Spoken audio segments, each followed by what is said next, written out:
आज मैं आप लोगों को एक बहुत ही अच्छी कहानी सुनाने जा रही हूँ। इसे सुनकर आप लोगों को बहुत अच्छा लगेगा। एक गांव था। उस गांव में एक पंडित जी रहते थे। वो पंडित जी माँ दुर्गा की पूजा करते थे और पूरे गांव के लोग जानते थे कि पंडित जी माता जी के बहुत बड़े भक्त हैं।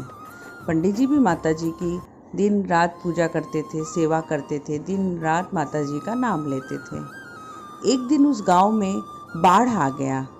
बाढ़ आ गया तो सभी गांव वाले परेशान हो गए। पंडित जी भी परेशान हो गए। पंडित जी घर में अकेले ही रहते थे और वो घर में रह के ही माता जी की पूजा पाठ करते थे। गांव वाले बाढ़ आने के कारण अपना गांव छोड़ के, अपना घर छोड़ के दूसरे गांव में जाने लगे। धीरे धीरे गांव खाली होने लगा।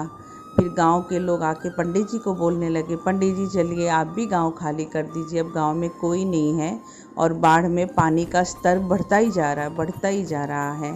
पंडित जी बोले, नहीं मैं नहीं जाऊंगा, मुझे मेरे माता जी पे पूरा भरोसा है, वो आएंगी और वो मुझे स्वयं लेके जाएंगी। गांव वाले धीरे धीरे जाते गए। पानी का स्तर कमर तक आ गया। बहुत बड़ी नाव दूर से आती दिखाई देने लगी। इधर पंडित जी कमर तक पानी के अंदर घुस के माता रानी की पूजा करने लगे। नाव उनके घर तक आया। उनके घर के सामने आके नाव रुक गया। गांव वाले चिल्लाने लगे, पंडित जी हम गांव छोड़ के जा रहे हैं, आप भी हमारे नाव में आके बैठ जाइए, हमारे नाव में एक इंसान के बैठने की जगह है। पंडित जी निकल के आके बोले, नहीं मैं नहीं जाऊंगा, मुझे मेरी माता जी पे भरोसा है, माता रानी आएंगी और वो मुझे लेके जाएंगी, इसलिए आप लोग जाइए। गांव वाले बहुत बहुत बहुत रिक्वेस्ट किए पर पंडित जी नहीं माने और वो नाव भर के गांव वाले चले गए। फिर पंडित जी माता रानी से पूजा करके बोले, हे माँ दुर्गा आप मुझे बचाओ, मैं आपकी शरण में हूँ, आप कब आओगे मुझे बचाने के लिए। तभी दूर से एक और नाव आने लगी। उसमें गांव वाले बैठ के आने लगे।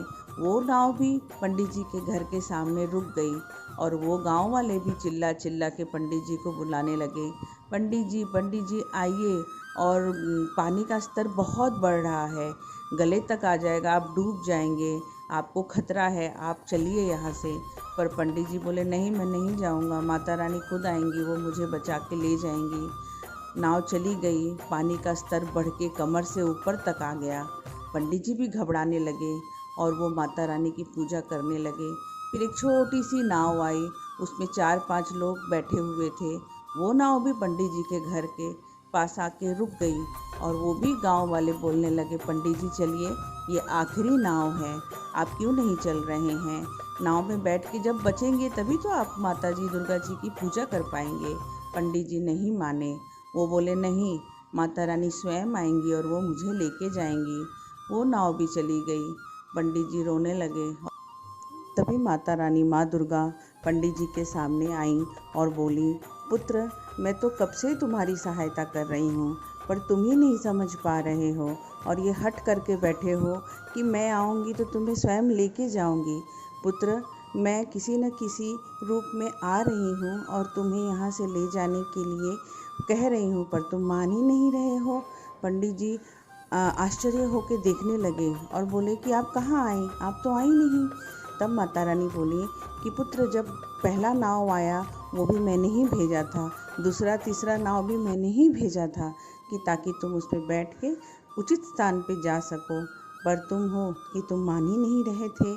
भगवान स्वयं प्रकट नहीं होते पर किसी न किसी रूप में आके अपने भक्तों की सेवा, अपने भक्तों का दुख दूर अवश्य करते हैं। पुत्र अभी कोई बात नहीं, अब मैं तीसरी नाव भेज रही हूँ, आप उसमें बैठो और बैठ के एक उचित स्थान पे चले जाओ, उचित स्थान पे जाके वहीं से मेरी पूजा पाठ करना और धर्म का प्रचार करना, पुत्र तुम्हारा कल्याण हो। ये कह के माता रानी चली गई और पंडित जी को ये समझ में आ गया कि वो माँ दुर्गा ही उनकी मदद करने के लिए भेज रही थी। फिर दूर आता देख एक नाव देखा पंडित जी ने, उसे रोका और उसमें पंडित जी बैठ गए और उचित स्थान पर पहुंच गए।